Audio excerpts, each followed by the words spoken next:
Bonjour à tous les amis, j'espère que vous allez bien. Merci à toutes et à tous bien d'être à nos côtés pour cette troisième vidéo, ces interviews confinées donc des pilotes du championnat de France de la montagne qui continuent, vous le savez, hein, pendant toute la période du confinement. Je vous propose de découvrir un petit peu de l'intérieur la vie de vos pilotes favoris en plein confinement. Et j'en profite avant toute chose pour vous remercier toutes et toutes parce que vous êtes de plus en plus nombreux et nombreuses à partager nos vidéos, à nous envoyer des messages. Donc, merci à vous du soutien. Et puis, je vous rappelle que vous pouvez bien évidemment retrouver toutes les interviews précédentes et celles qui viendront bien sur le groupe des Mordus de la course de côte de l'ami Marco que j'en profite pour saluer. Vous le voyez à l'écran, j'ai trois pilotes à mes côtés ce soir. On a encore un super casting pour cette nouvelle émission. Je vais vous les présenter. Dans un premier temps, un garçon qui est passé au groupe N, hein, au groupe A, pardon. Il y a bien 2 saisons de ça. Il était auparavant en BM, il est passé en Seat. Il s'agit d'Antoine Unis. Salut Antoine. Salut Pierre. Un autre garçon qui lui aussi joue des coudes avec Antoine au volant de sa Seat Leon Super Copa. Ils se tirent bien la bourre tous les deux d'ailleurs depuis quelques saisons. Il s'agit de Jérôme Janis. Salut Jérôme. Salut tout le monde. Et puis, vous le voyez également à l'écran, un troisième invité à nos côtés. Il s'agit du champion de France production 2017 au volant de sa McLaren. Vous l'avez reconnu, il s'agit bien sûr de Pierre Courroy. Salut Pierre. Salut Pierre. Merci à tous les trois en tout cas d'être à mes côtés. Ça me fait super plaisir de vous avoir. Merci d'avoir accepté de jouer le jeu de ces interviews confinées. Alors, la première question, je vais vous la poser de manière individuelle, bien évidemment. On a tous envie de savoir ce que vous faites pendant le confinement, où vous êtes, comment se passent vos journées. Je vais commencer par toi, Jérôme, parce que tu es le premier sur mon écran. Vas-y, on t'écoute. Raconte-nous un petit peu ton confinement, ce que tu fais en ce moment. Pas grand-chose, hein. Je suis un peu bloqué à la maison. Depuis le début du confinement, j'avais la chance d'avoir ma fille avec moi. Je l'ai eu jusque vendredi dernier. Donc là, maintenant, je suis tout seul. Donc les journées sont un peu longues. Malheureusement, la voiture, elle est pas chez moi. Elle est au garage qui est un peu plus loin. Et avec le confinement, je ne peux pas trop m'y rendre. Donc dommage parce qu'il y a encore un peu de boulot dessus. Et puis, autrement, cette saison-là, le jardin n'a jamais été aussi bien tondu et tout. Toutes les bordures sont bien débroussaillées et tout. Donc, d'habitude, entre les rallyes que je fais avant de débuter le championnat, plus le bagnole, le col Saint-Pierre, généralement, qui s'enchaîne, plus la brèche. D'habitude, le jardin, c'est un peu la broussaille. Et là, il est nickel. Et oui, bien sûr. Bon.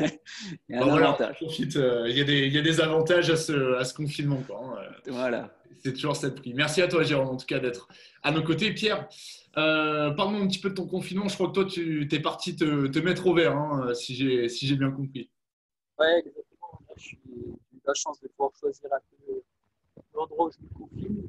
J'ai choisi la maison familiale. On a toute la famille. Et puis, c'est l'avantage d'être un peu au milieu de la nature.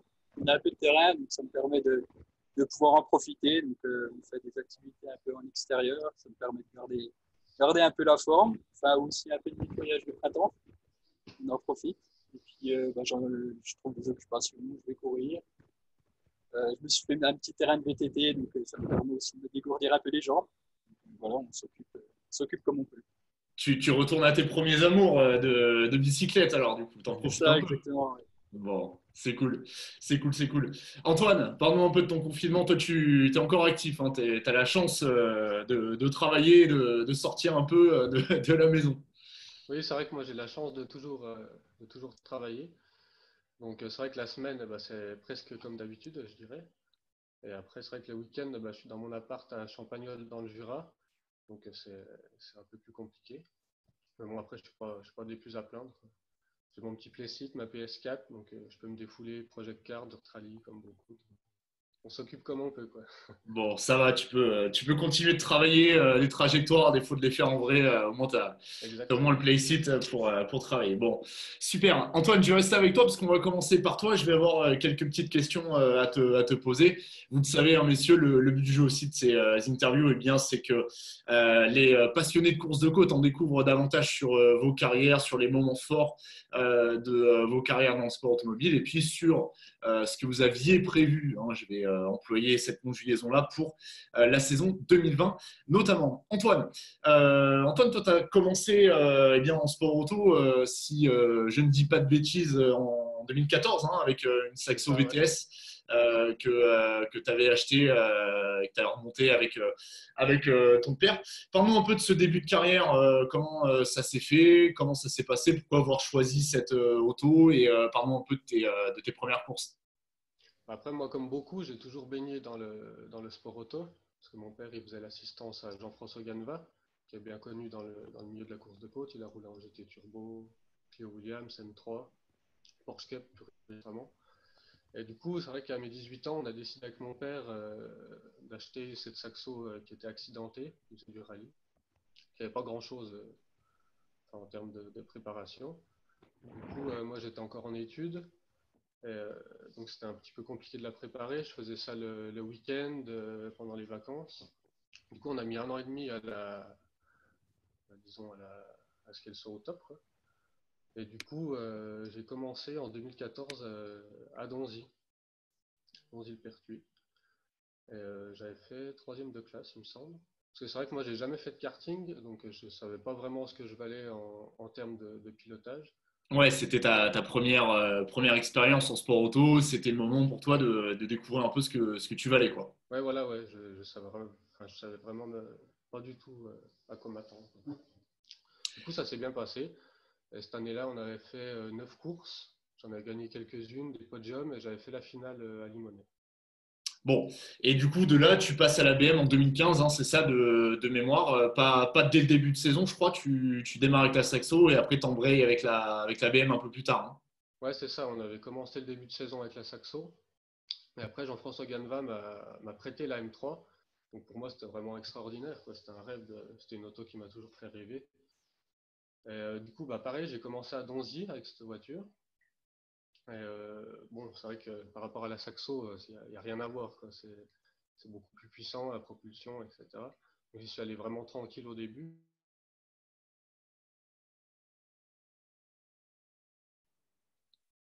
Alors, on a perdu Antoine. J'ai fini deuxième à Attends. quelques centièmes. Antoine, je me permets, on t'a perdu pendant quelques secondes. Donc, vas-y, la parole est à toi. Tu peux reprendre où je t'ai arrêté.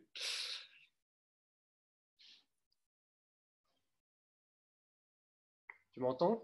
Ouais, ouais, c'est bon. Moi, je t'entends nickel. Tout le monde Ah ouais, t'entend. j'ai dû avoir un petit problème là. On a eu un petit bug. Alors, c'est les aléas du direct, hein, voilà, ça fait partie des aléas des Ouais, vidéos confinées. Donc, on disait, voilà, tu démarres avec la BM. Effectivement, ça ne se pilote pas du tout de la même manière. Donc, tu vas à la cool et puis ça se passe quand même plutôt pas mal pour toi, malgré tout, quoi. ouais, du coup, je finis la saison avec la M3. Et, j'arrive à me qualifier pour la finale à Limonest et je finis à quelques dixièmes de Pascal 4 à la finale. Donc là, dans l'hiver, après, on avait décidé de la racheter, quoi, de repartir avec. Et là, tu pars pour un programme complet avec la BM qui se passe plutôt très très bien même pour le coup. Et en 2017, eh ben, tu remportes carrément le groupe N au niveau du trophée FFSA, quoi. Ouais, c'est ça, parce que 2016, on avait fait quelques courses de championnat que j'avais gagné d'ailleurs. Après, on avait fait la finale et on a voulu en 2017 bah, passer au step au-dessus, quoi. Et du coup, c'était le moment de s'inscrire au championnat de France. Et ouais, ça s'est bien passé aussi en championnat, quoi. J'arrive à le gagner pour la première saison alors que je découvrais toutes les courses, avec quelques records, etc. Bon, après, c'est vrai que quand tu fais une première saison, quand tu as des monuments comme le col Saint-Pierre, Turckheim, Mont d'Or à apprendre, c'est hyper intéressant, mais c'est quelque chose. Bien sûr, ouais, c'est des courses qui sont d'une certaine difficulté, on va dire, à tout niveau. Et voilà, c'est des monuments, comme tu disais, de la course de côte. Et puis en 2018, alors tu fais un choix qui est celui de te séparer de ta BM et tu rejoins l'ami Jérôme donc en A5 en t'offrant cette Seat Leon Super Copa MK2. Bon, une auto qui a rien à voir hein, fondamentalement avec la BM, mais pour le coup, là aussi, ça s'est plutôt très bien passé pour toi assez rapidement, quoi. Ouais, bah, la Seat, c'est encore le cran au-dessus de la BM. Mais bon, Jérôme, il n'y est pas pour rien au fait que j'ai acheté la Seat, parce qu'en 2017, bah, c'est vrai qu'on s'est liés d'amitié sur le championnat. On fait toutes nos assistances depuis ensemble. Nos deux familles, enfin nos deux teams sont très proches. Donc, et c'est vrai que lui, je le voyais avec cette Seat et ça me faisait vraiment envie, quoi. quand je voyais les bagarres qui se faisaient avec Francis Dozière, Rémi Bernard aussi à l'époque, ça m'a fait vraiment envie. Et la Seat par rapport à la BM, c'est vrai que c'est une vraie voiture de course, quoi. Et le freinage pied gauche, les palettes, etc. C'est top, quoi. Et du coup, je ne Ouais. regrette pas mon choix, quoi. Et puis c'est une auto qui est plus moderne aussi, même si bon, des BM, il y en a encore, hein, en N4, il y en a un bon paquet, mais c'est vrai que c'est plus moderne, quoi. Ouais, mais après la BM, ça reste une voiture qui est géniale, quoi. J'ai passé des super moments avec, mais c'est vrai que la Seat, pour évoluer, c'était le bon choix. C'est certain. Alors, effectivement, tu le disais, grosse bagarre hein, pour le coup en A5 depuis quelques saisons maintenant. Il y a vraiment des groupes comme ça qui sont ultra disputés en championnat de France de la montagne et le A5 en fait partie. Donc en 2018, toi, tu termines deuxième du challenge. Par contre, l'an dernier, donc en 2019, tu le remportes. Alors, il y a une petite comment dire, non, tu termines deuxième pardon, du challenge l'année dernière et tu remportes le groupe A au niveau de la FFSA. Voilà, c'est là où il y a une petite différence parce que du coup, c'est comptabilisé par rapport aux 8 meilleurs résultats hein, sur le championnat de France de la montagne. Donc, ça permet de passer devant Jérôme de peu. Donc, là encore, une super saison et ça te fait en fait un deuxième titre en 3 saisons pour le coup. Voilà, c'est ça. Donc, c'est vraiment inespéré parce que moi, le championnat de France, c'est même un rêve, quoi. Je pensais vraiment pas en arriver aussi vite à ce stade-là. Et on rappellera que tu es tout jeune encore, hein, tu as le temps, devant toi. Jeune, 26 ans, quoi, ça va. Bon, ça va, ça Je va. fais plus partie des jeunes. Ouais, mais t'inquiète pas, les gens qui ont, qui ont allez, 25, 26 ans sont les meilleurs, t'inquiète. Je dis pas ça pour Jérôme. Ah, il se sent vieux parmi nous. Ah oui, voilà, pour le coup, là, c'est lui le responsable de la bande. Bon, pour parler un petit peu de 2020, alors la saison, bien évidemment, elle est pour le moment en stand-by à tout niveau, on le sait. Quel était ton programme, Antoine, pour 2020? 2020, je comptais repartir avec la Seat, en fait, pour une saison complète.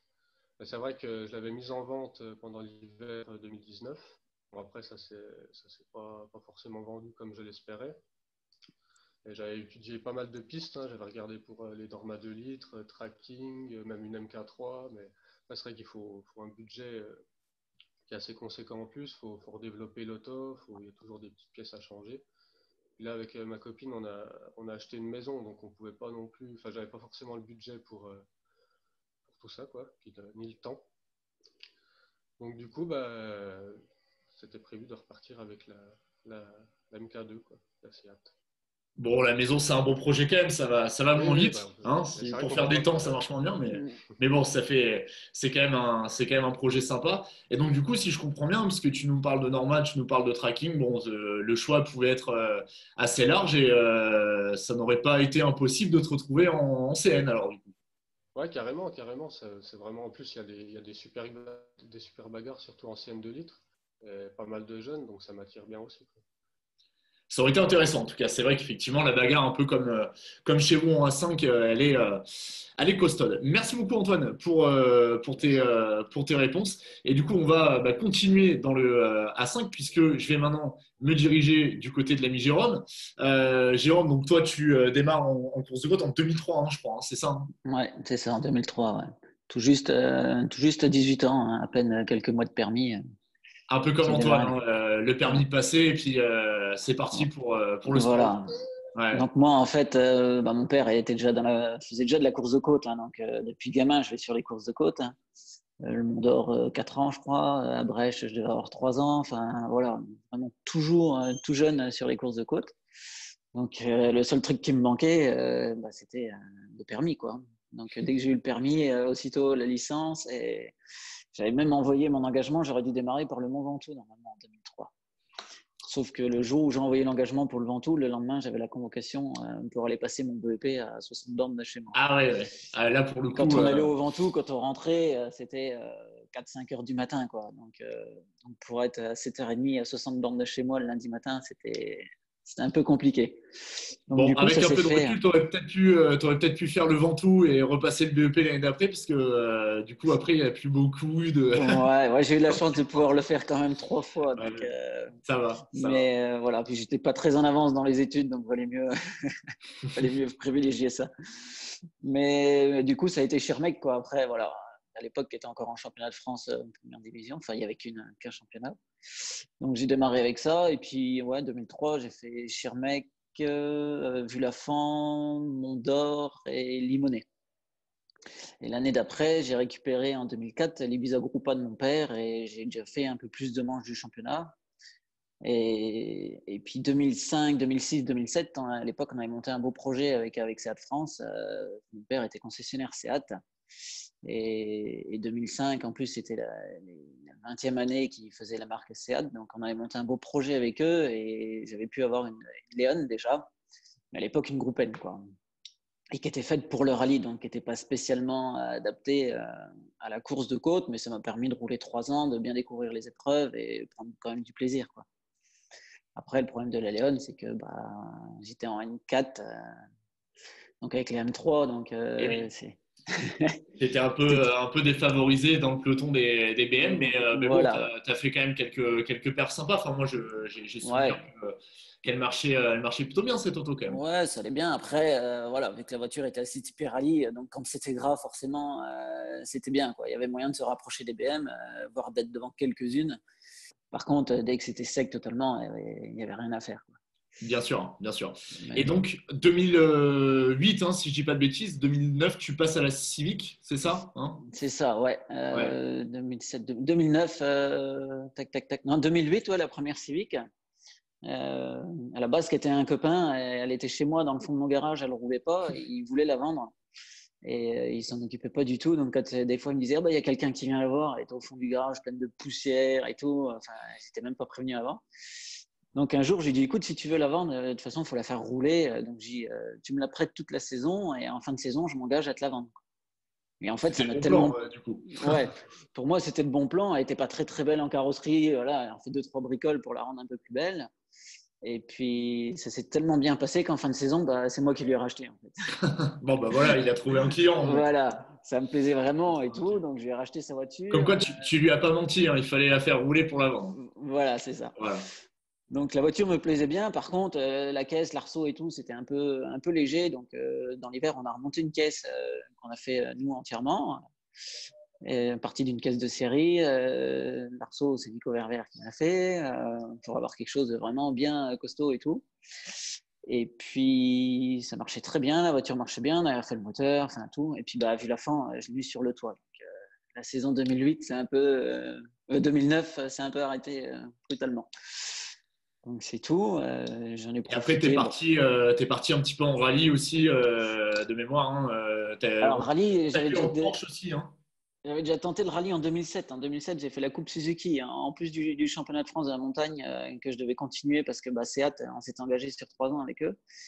Et quand j'ai vu la promo de la Coupe Suzuki, ça m'avait branché pour démarrer en rallye. Sauf que pas de chance, en fait. Il y avait quasiment que moi qui étais débutant en rallye. Il y avait des Johan Bonato, Pierre Marché, que des gars qui faisaient de la Coupe de promotion. Donc c'était une année de galère. Ça m'a même dégoûté du rallye. Donc je suis revenu en côte. C'est là que je suis revenu avec la Civic. Et pour après, 3 saisons avec des Civics, donc un peu en groupe A, après en F2000. Et 2011, 2011, la Cayman, en fait, 2011, j'avais pas trop ce que je voulais faire. À l'époque, je voulais déjà une Léon MK3, MK2 en course de côte, mais la Fédé ne voulait pas les homologuer à ce moment-là. Donc, c'était un peu compliqué et tout. On était un peu en bagarre avec la Fédé pour ça. Et du coup, je suis parti complètement sur autre chose, une GT de série pour pouvoir faire du rallye et de la côte, quoi. Donc, c'est là que je me suis retrouvé avec la Cayman, une superbe année. Et avec Michel Lamiscar et Christian Schmitter, on avait vraiment les 3 mêmes voitures et tout. On se battait un peu comme on se fait maintenant en groupe A. Donc, c'était super sympa. Et puis, voilà, en plus, 2011, c'est l'année où j'ai eu ma fille. Donc, je voulais faire des moins grands déplacements et tout. Donc, j'ai vraiment fait très peu de courses en championnat. Et puis un petit peu de rallye qui était pas loin de la maison, quoi. Et donc, tu reviens en 2015 officiellement championnat de France de la montagne, de mémoire, avec d'abord une Civic encore. Ouais. Et après, tu repasses à la MK2 quand elle a pu être homologuée. C'est voilà, ça. donc la Civic, ça s'est fait parce que à l'époque, c'est notre ami Steve qu'on regrette bien, qui soit plus là, qui voulait une Mitsu pour faire du rallye et tout. Et quand on s'était rencontrés sur 2-3 courses de côte, il me dit, t'as une Mitsu, ça m'intéresse et tout. Donc Et un coup, on a discuté. Je dis, bah, écoute, moi, j'aimerais bien revenir en côte. Donc, éventuellement, je te reprends la Civic. Enfin, voilà, ça s'est fait comme ça, la Civic. Et donc, en 2015, j'ai refait un challenge open, quoi. J'ai fait 6 ou 7 manches du championnat. Et à partir de là, ça me retentait bien de venir en côte. Mais en 2016, j'avais la finale des rallyes qui se passait tout près de chez moi, à Lunéville. Donc, vu que j'aime bien le rallye, que je fais un peu de rallye, j'ai remis la côte de côté et on a voulu faire du rallye avec la Civic. Et bon, ça ne s'est pas passé comme on voulait. Gros problème de mise au point avec les suspensions et tout. Donc, vraiment une année galère. On n'a pas fait grand-chose. Et je suis quand même venu au Mont d'Or. Le Mont d'Or, je ne peux pas manquer le Mont d'Or. Et au Mont d'Or, à voir les Léon rouler, j'ai dit, c'est vraiment ce que j'ai envie. Et puis, je voyais que c'était la voiture qu'il fallait pour gagner le groupe A. Donc, Ouais, et puis en plus, c'était une auto voilà, que tu avais déjà plus ou moins choisi quelques années auparavant déjà, quoi. Voilà, donc à la base, c'était. Moi, je suis né, mon père faisait déjà Seat quand je suis né, donc c'est un peu la piqûre Seat. Donc, c'est déjà une voiture qui me plaisait. Et en plus, après, de voir qu'elle était performante et que ça marchait, le coût de revient, je savais que c'était pas énormément cher. Donc, une voiture performante comme ça, avec un budget comme ça, c'était ce qu'il me fallait, quoi. Donc, fin 2016, j'ai franchi le pas et puis on en a trouvé une qui était top, vraiment toute propre et tout, bien préparée comme il fallait, réglée comme il fallait. Donc, c'était vraiment top. Bon, et du coup, de là, voilà, les premières victoires, elles commencent hein, avec 2018, une grosse saison. Pour le coup, voilà, bon, tout se passe à merveille. Et là, c'est la grosse bagarre du coup. En 2017, plutôt avec Rémi Bernard, effectivement, Antoine n'était pas là. Et puis, dès qu'Antoine arrive, là, vous retrouvez l'ami Francis pour des belles bastons, quoi, pour le coup. Ouais, voilà. Bah, déjà 2017, hein, je m'y attendais pas du tout. Hein, parce que moi, j'ai eu la voiture, j'ai fait une journée de circuit avec, comme ça, pour voir comment je me sentais dedans. Je me sentais vraiment bien. Après, j'ai démarré au col Saint-Pierre et je me suis dit, ça se trouve, ça va pas marcher. Je vais être à la rue par rapport aux autres et tout. Surtout que c'était quand même Rémi Bernard qui avait tout gagné l'année d'avant et Francis Dozière, donc c'était pas des manchots. Hein. Et direct, c'était pas trop mal. Bon, bah, Rémi m'en met pas mal au col Saint-Pierre. Forcément, déjà, ça faisait longtemps que j'étais pas venu au col Saint-Pierre, donc c'est un monument. Mais j'étais pas très loin de Francis, donc j'étais vraiment très content pour une première. Et puis à Brèche-Villers, voilà, juste à la dernière montée, j'ai galéré tout le week-end. À la dernière montée, je me suis énervé un peu, et puis je passe de 5e, je passe à 2e, tout juste derrière Francis, c'est vraiment rien. Et à partir de là, c'était parti, quoi. C'était une année vraiment magique, avec des victoires, des records, des bagarres, comme c'est depuis, quoi. Ouais, bah c'est une baston qui est passionnante en tout cas à suivre à tout niveau. Alors, on va reparler de 2019 aussi maintenant. 2019, ça a été un peu plus compliqué pour toi. Tu t'en sors quand même finalement avec du coup le challenge et pas le trophée FFSA, c'est la petite subtilité. Mais effectivement, une saison qui a été quand même bien stoppée net, notamment en marchant avec cette sortie dont tu as été victime. Ouais, voilà, ouais. Donc 2018, tout s'était très bien passé. Avec Antoine, on s'est dit, bon, allez, on s'est refait la même saison et tout. Et puis, bah, ça redémarrait pareil. Hein. 2019, c'était un coup lui, un coup moi, un coup Francis, toujours un rien. Et puis bah, Beaujolais, voilà, un peu un gauche où je me suis dit, il faut gagner du temps. Là, je ne sortais pas assez vite de dedans le samedi. Le dimanche matin, j'ai dit, il faut y aller. Et puis, bah, un peu trop large. Et puis là, bah, sortie de route, tonneau, voiture vraiment pas mal amochée. Donc là, démoralisé complet, je dis bon, bah, c'est bon, hein, championnat, c'est fini. Pourtant, c'était bien parti, j'étais en tête jusque-là. Et grâce à des gens incroyables, hein, Alain Perrault, Dominique Fad et tout, qui m'ont mis à disposition leur voiture, j'ai pu rester dans le coup au championnat. Et puis bah, après, le temps de nous laisser refaire notre voiture, quoi, j'ai pu récupérer à partir du Mont d'Or. Ouais, donc la solidarité en côte, là, pour le coup, qui était montée à son apogée, quoi. Pour le coup, c'est vraiment grâce à ça que tu as pu aussi terminer la saison dans des bonnes… surtout Alain, voilà, Dominique m'a laissé sa voiture aussi, mais avec Dominique, on en avait parlé, vu qu'il savait ma situation et tout. Mais Alain, ma voiture était à peine chargée sur la remorque, j'étais me promener dans le paddock. Aussitôt, il m'a proposé sa voiture pour 15 jours après. Sur le coup, j'ai dit non, mais c'est gentil, mais… J'en ai déjà une à refaire, c'est là que j'en casse une deuxième. Voilà. Et puis bah, sur le retour, en réfléchissant, je me suis dit, il y a quand même encore des trucs à faire. Il y a une proposition, il y a encore des trucs à faire. Donc, la proposition, elle est dure à refuser quand même. Ouais, voilà. Donc, Bon, et 2020, ton programme, c'était quoi du coup, Jérôme? et ben 2020, à la base, Antoine n'était pas motivé à faire le championnat. Moi, j'étais motivé, donc j'ai essayé de le travailler comme il fallait pour qu'il revienne. Donc, c'est ce qui était décidé. Donc, voilà, le but, c'était de repartir. Quand on a discuté avec Francis à la remise des prix, il nous avait dit qu'il repartait aussi. Donc, le but, voilà, c'était de se refaire la même saison que les précédentes, quoi. Bon, ben, on espère voir quelques courses quand même cette année, ça serait pas mal, hein, Ouais, histoire ouais, de ça serait vraiment bien. Et on puis, préférerait quoi. ouais. Alors, moi, j'ai eu de la chance, vu que je fais un petit peu de rallye, j'ai déjà fait 2 rallyes en début de saison. Et puis, bah, j'en ai prévu aussi en toute fin de saison. Donc, voilà, j'arrive à rouler, je me plains pas. Mais le rallye avec le 206, c'est pas une course de côte avec la bagarre avec les copains, C'est sûr, c'est avec pas les la même gars. chose. C'est pas la Ouais, même chose. Bon, ben, merci beaucoup, Jérôme, en tout cas, c'est d'avoir moi. accepté d'être à nos côtés. Je vais maintenant me diriger vers notre troisième invité. Il s'agit de Pierre Courroy. Pierre, on va revenir aussi un petit peu sur ta carrière. Alors, toi, tu démarres en 2013. Tu démarres d'ailleurs un petit peu comme Jérôme et Antoine, pas longtemps après le permis hein, de mémoire, dès la majorité obtenue. Bah, tu démarres avec l'auto de ton père et puis tout de suite, t'es dans le coup, quoi, en fait. Ouais, alors moi, le sport automobile, j'ai été bercé tout comme Jérôme dès mon plus jeune âge. Donc, j'accompagnais déjà mon père très jeune sur les courses de côte parce que lui, il roulait déjà en courses de côte. Et puis, j'ai commencé en compétition assez tard, au final, parce que j'ai commencé pas à 18 ans, à 19 ans même, parce que j'ai eu le permis au mois de juillet, du coup, c'était un peu compliqué de commencer la saison à ce moment-là. Donc, nous, on s'était dit, avec le budget qu'on avait réussi à réunir, on avait vu une Clio Cup, on voulait démarrer sur une Clio Cup, puis malheureusement, on n'a pas trouvé la voiture à temps, la voiture qui correspondait à ce qu'on voulait. Du coup, mon père il m'a proposé de rouler avec lui en double monte. Donc, à l'époque, il roulait sur une Porsche 996 Turbo. Et donc, avant ça, il m'a proposé d'aller faire une séance de circuit quand même pour un peu prendre la main et puis voir si je m'en sortais avec la voiture. Et puis finalement, j'ai été assez à l'aise tout de suite. Donc, on a pris part à la première course de côte, c'était à Sens-Voisine en 2013 du coup.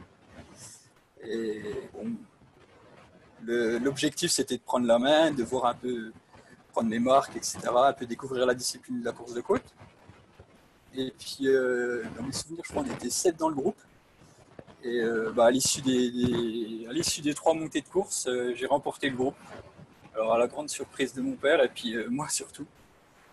Donc voilà, après ça, après une première victoire dès la première course, forcément, ça motive. Et donc on a continué comme ça le reste de la saison en régional, en double monte, toujours sur la même voiture. Et puis ensuite, on a changé de voiture l'année suivante sur une GT2. Sur un programme qui à la base était destiné à ton père, hein, je crois, de mémoire, et au final, Ouais, vous décidez de switcher, et c'est toi qui prend le relais pour 2014. ouais, c'est ça, lui. En voyant que j'étais plus vite que lui, il m'a dit, bon allez, on mise tout sur toi. Et du coup, J'ai voilà. gagné la retraite, quoi, en fait, en Ouais, gros. c'est un peu C'est ça. un Bon, peu après, ça. c'est lui qui a choisi. Hein, donc, Ouais. Bon, ça va, ça va, ouais. ça va. Bon, et 2014, du coup, ta première saison complète en championnat de France, et tu termines meilleur espoir en production, donc ça se passe plutôt pas mal, quoi, dès ta première saison. Ouais, donc en 2014, on a décidé de choisir une nouvelle voiture. On a fait l'acquisition d'une Porsche GT2. Qui nous paraissait vraiment la voiture pour aller chercher le titre en GT de série à cette époque-là. Donc voilà, on a réussi à trouver la voiture. Voilà, j'ai commencé à découvrir les manches du championnat de France. Donc ouais, c'était pas facile au début. Avec des courses de côte comme le Mont d'Or, comme Chorus ou encore Turkheim, c'était quand même difficile à apprendre. Tous les parcours, avec la longueur des parcours, c'était quand même assez compliqué. Mais voilà, on a beaucoup travaillé et puis la fin de saison, ouais, ça s'est soldé par des très bons résultats toute la saison. Et ouais, comme tu l'as dit, espoir 2014. Donc vraiment satisfait de ma première saison en course de côte en championnat de France. Ouais.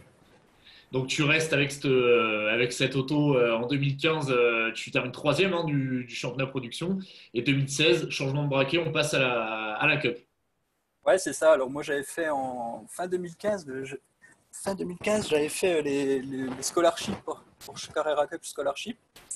J'avais été sélectionné et du coup j'avais découvert la Porsche Cup sur circuit au Paul Ricard.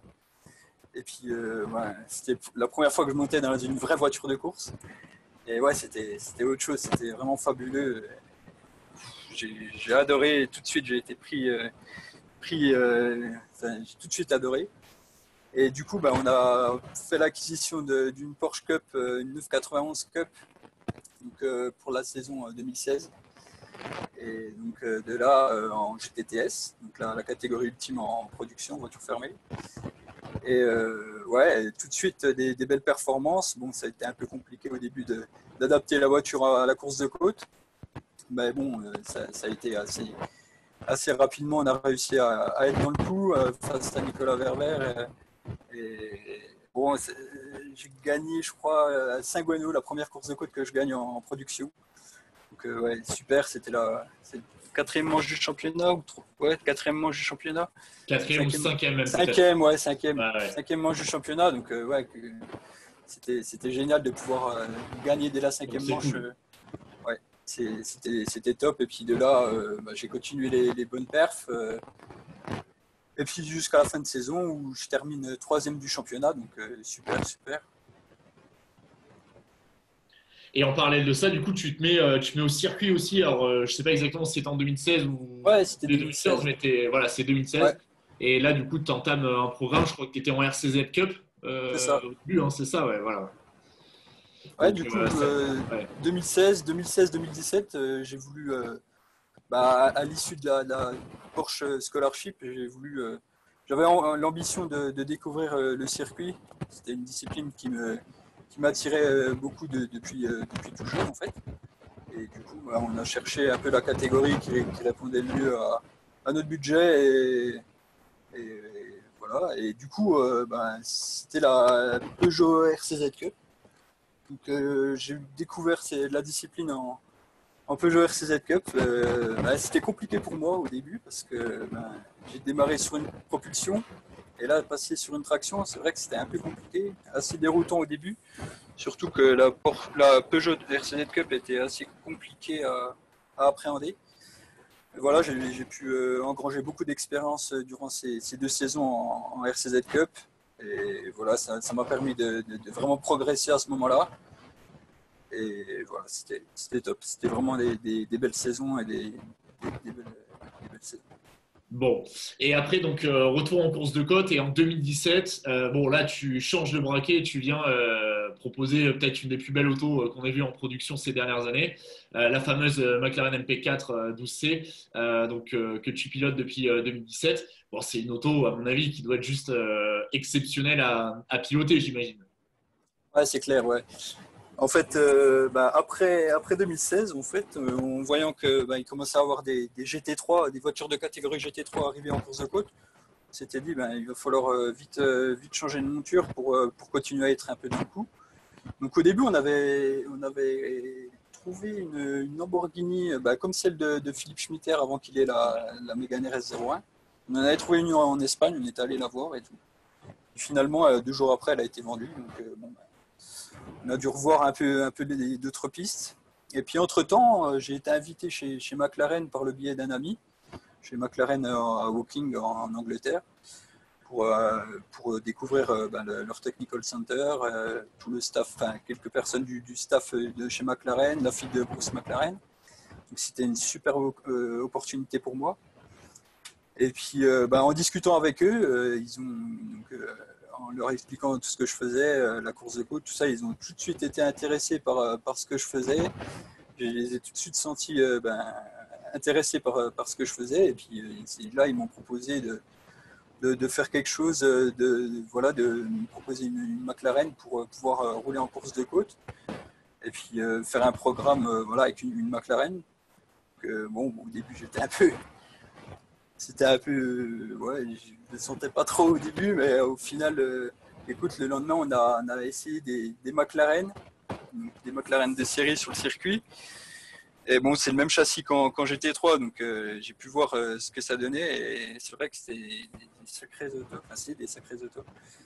Et donc j'ai eu l'opportunité de rouler sur une McLaren. On en a trouvé une en Italie dans un ancien team qui roulait en GT Open.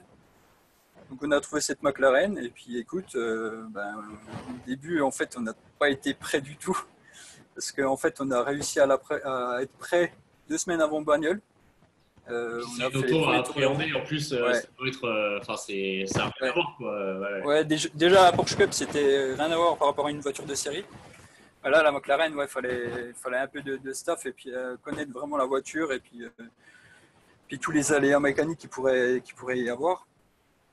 Et donc, puis l'adapter à la course de côte, c'était aussi une difficulté parce que c'était une voiture vraiment faite pour le circuit. Et voilà, avec l'angle, on a dû adapter un peu l'angle de braquage, enlever les cales sur bon, c'était un petit peu de travail, quoi, un petit peu de travail sur la voiture de manière globale. Ça s'est fait assez rapidement, mais on a eu des soucis techniques 2 semaines avant Bagnols-Sabran, durant les premiers tours de roue qu'on a fait à Chambly, sur le circuit de Chambly. Et la voiture est avec des problèmes électroniques. Et en fait, ils avaient révisé la boîte de vitesse et il y avait eu des problèmes électroniques suite à ça. Et du coup, on avait dû renvoyer une pièce électronique chez McLaren qu'ils ont réadapté. Et du coup, tout était reparti dans l'ordre une semaine avant bagnole. Et puis le problème, c'est qu'on s'était rendu compte que l'angle de braquage n'allait même pas en fait. Et du coup, on n'a même pas pu disputer Bagnols-Sabran. Ah, je me souviens, c'est ce que j'allais te dire. Effectivement, je me souviens de la voiture qui était là et c'était l'attraction du week-end. Et en même temps, bon, elle est restée, elle est restée au parc, quoi.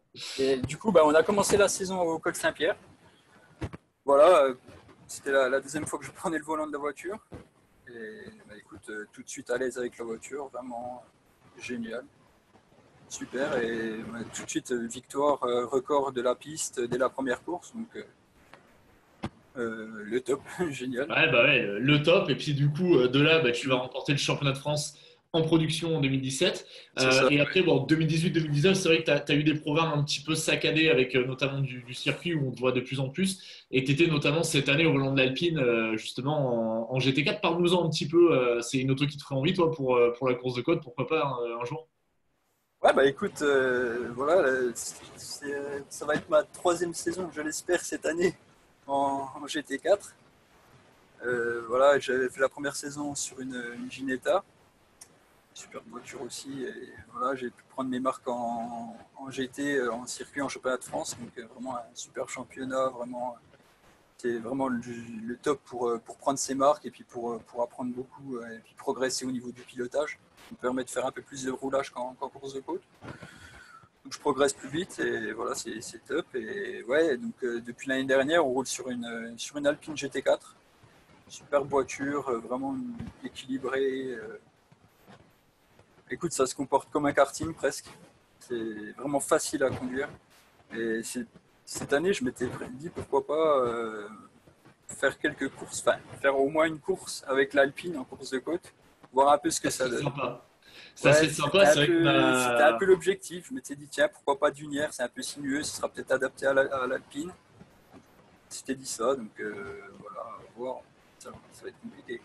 Ouais, c'est sûr que vu la situation, malheureusement, c'est peut-être un projet qu'il va falloir décaler. Mais en tout cas, on serait bien chaud de te voir avec l'Alpine en course de côte. Ça serait sympa, d'autant que Anthony Dubois, lui, de son côté, en a acheté une. Donc voilà, c'est une auto aussi qui va arriver. Tu avais prévu quand même de la course de côte avec la McLaren cette année? Écoute, je ne m'étais pas fixé encore de programme précis. Ouais, c'est clair que la course de côte, c'est la première discipline qui me tient à cœur. Donc, ouais, c'est difficile de s'en séparer. C'est clair que moi, aujourd'hui, le programme principal, c'est le championnat de France des circuits avec l'Alpine en GT. Et puis, parallèlement à ça, essayer de faire quelques courses de côte. C'est clair que c'était un peu l'objectif.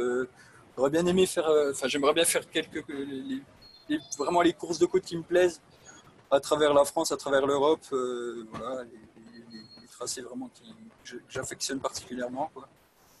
Et on verra. J'espère pouvoir en faire quelques-unes avec la McLaren. Ben ouais. C'est vraiment des sensations folles avec cette voiture. Et écoute, j'ai envie de te dire, peu importe la voiture, que ce soit avec l'Alpine ou la McLaren, on espère, moi j'espère en tout cas que vous aurez l'occasion, messieurs, de rouler en 2020 le plus possible, quoi. Ça c'est clair. Merci beaucoup Pierre pour justement avoir accepté de jouer le jeu. Merci encore à tous les trois et on va rester encore un petit peu ensemble parce que vous savez, c'est l'heure du quiz, le quiz sport auto, course de côte. Alors j'espère que vous avez révisé, j'espère que vous êtes prêts et que vous êtes chaud pour répondre à ces questions. Alors, je vous rassure, il n'y a pas de gros piège. Il n'y a pas grand-chose à gagner non plus. Mais en tout cas, eh bien, on est prêt pour jouer. Première question, je vais vous demander de me trouver un pilote. Je vais vous donner des indices. Bien évidemment, c'est un pilote qu'on voit, qu'on a vu ces dernières années en course de côte au volant d'une auto de petite taille, on va dire une auto jaune qui va très très vite, qui fait beaucoup de bruit. Je ne sais pas si ça vous parle. Une auto de fabrication maison. C'est un garçon qui était pas là. Voilà, exactement. Fabien Bourgeon, c'est un garçon, j'allais le dire, qui était pas là la saison dernière, mais qu'on avait prévu bien de retrouver en 2020 au volant de la Révolte. Et puis j'en profite justement pour vous dire, Fabien Bourgeon qui sera avec nous dans une prochaine émission. Donc restez connectés, bien évidemment. Deuxième question, je vais vous demander, messieurs, de me trouver le nom du champion de France de la montagne en 1992. Certains n'étaient pas nés. 92, je dirais Bocard ou Tarès. Tarès, ouais. Effectivement, Marcel Tarès, champion de France en 92. Pour la petite histoire, c'est le dernier de ses 10 titres, 92. Donc, effectivement, c'était la bonne réponse. Antoine, Pierre, il va falloir se réveiller un petit peu là, parce que je crois que Jérôme, il va vous mettre… là, ils avaient l'excuse, ils n'étaient pas nés en 92. Ouais, c'est ça, voilà, c'est ça. Exactement. Troisième question, on va parler de WEC, d'endurance. Est-ce que vous vous rappelez de l'arrivée des 24 heures du Mans en 2016, messieurs? Ça vous parle? Avec Toyota? Avec la Toyota qui s'arrête dans le dernier tour. Un tour avant la fin, ouais. Exactement, et la Porsche, notamment de Romain Dumas, qui s'impose. Est-ce que vous vous souvenez du nom du pilote qui est dans la Toyota au moment où celle-ci s'arrête? Non, pas du tout. Antoine, pas d'idée, pas d'idée. Pierre? Allez, je vais vous donner un indice, c'est un pilote qui était en Formule 1 quelques années auparavant. Alonso? Non. Un pilote japonais qui était en Formule 1. Ouais, il me semblait bien que c'était ça. Je disais bien, comment il s'appelle? Si je vous donne son prénom peut-être, éventuellement. Kazuki? Non, vous donnez votre langue au chat. Ouais. Kazuki Nakajima qui était au volant de la voiture et qui était en Formule 1 quelques saisons auparavant. On va reparler de course de côte avec une nouvelle question. Vous allez devoir me trouver un tracé. C'est un tracé d'une course de championnat de France de la montagne, bien évidemment, qui est souvent disputée sous la pluie. Malheureusement, ça fait partie des aléas. Une course technique. Course assez particulière, assez atypique. On va dire le Mont d'Or, vu qu'on parle de pluie. Alors, pas le Mont d'Or, on va dire que le tracé est un peu plus escarpé, un peu plus court, un peu plus compliqué à manœuvrer. Il ne s'agit pas de Dunière. Il y a quelques petits grimpés en bord de route. Bagnole, évidemment, Bagnole Sabran. D'ailleurs, il aurait fait beau cette année. Quoi. D'ailleurs, il aurait fait beau cette année, je vous le confirme. Il y avait un super temps. Malheureusement, on aurait préféré y être. Ça, c'est certain. Cinquième et dernière question Formule 1 cette fois. Pourquoi, si vous vous en rappelez bien évidemment, pourquoi lors du Grand Prix d'Autriche en 2002, Michael Schumacher demande à Rubens Barrichello de monter sur la première marche du podium à sa place? Non, pas du tout. Ouais. Ça vous parle pas? C'est compliqué tes questions là. Ah oui, attends, ça rigole pas. Ça rigole pas. Je fais monter le niveau parce que sinon c'est trop facile. Un indice peut-être, une consigne de course ou quelque chose comme ça vous parle? Non. Bon, vous n'êtes pas calé en F1, les gars. Non, pas de trop, non. La F1, c'est pas notre truc. du confinement. Et oui, effectivement, c'était le fameux Grand Prix où Rubens Barrichello est obligé de céder la place sur la ligne d'arrivée à Schumacher.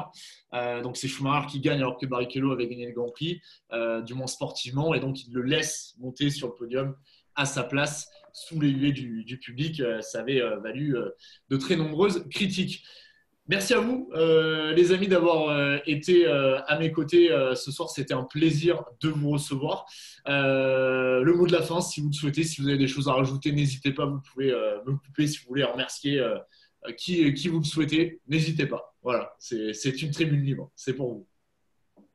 Bah, on te remercie, toi et puis Marc, surtout pour ce que vous faites. Ouais. C'est sympa de faire, voilà, à défaut de rouler, vous faites vivre notre championnat et notre passion. Donc, merci à vous, c'est sympa. Bah, merci à toi. Merci à toi. C'était un plaisir, en tout cas, de vous avoir. Antoine, je crois que tu voulais rajouter peut-être quelque chose? Ouais, bah, merci à toi, comme Jérôme, c'est vrai que c'est top ce que tu fais, enfin ce que vous faites. Et puis merci à mes sponsors aussi, à ma famille, qui me permettent de vivre ma passion. Et puis faites bien attention à vous. Et ouais, c'est clair, faut faire attention, restez bien chez vous. Pierre, un petit mot pour terminer? Bah, écoute, merci à toi. Continuez à garder le moral et voilà, on espère que ça va repartir assez rapidement toute la course de côte. Voilà. C'est clair, il faut espérer, même si, bon, évidemment, la période nous impose de mettre certaines choses de côté. On espère, Ouais, bien c'est sûr. évidemment, être de retour au plus vite pour le championnat de France de la montagne. Merci à vous d'avoir été à nos côtés pour cette vidéo. Je le rappelle, je le reprécise, si vous voulez revoir l'ensemble de nos interviews et les prochaines, rendez-vous sur le groupe des Mordus sur Facebook. Vous pouvez même nous rejoindre. Hein. On est plus de 5000 à poster tous les jours des vidéos de voitures qui font beaucoup de bruit. Ça ne sert pas à grand-chose, mais bon, en cette période de confinement, ça fait plaisir. Donc, n'hésitez pas à nous retrouver. Merci à vous, les gars. À très vite.